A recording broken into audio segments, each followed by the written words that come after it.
Jamuna refrigerator, খাবার fresh তো life জম্পেশ।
সেই 9 দফা দাবি পূরণ না হওয়া পর্যন্ত আমরা আমাদের আন্দোলন চালিয়ে যাব এবং আমরা আমাদের যে আন্দোলনের স্থান রাজপথ সেটা আমরা ছাড়বো না।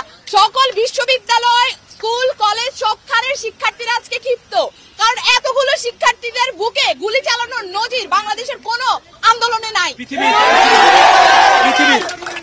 266-র বেশি মানুষ মারা গিয়েছে, যেটা ডকুমেন্টেড, কিন্তু বাংলাদেশ সরকার প্রকাশ করেছে যে এখানে 150 জনের মতো মারা গিয়েছে। তারা সঠিক তারা মৃত্যুর যে সঠিক সংখ্যা সেটাও তারা প্রকাশ করেনি। এটা কোনো সংখ্যা না, এক একটা প্রাণ মানে এক একটা প্রাণ, যেটা মূল্যহীন, যেটার কোনো মূল্য হয় না। আমি সেই অর্থে বলতে চেয়েছি যেটা অমূল্য, যেটার কোনো মূল্য হয় না।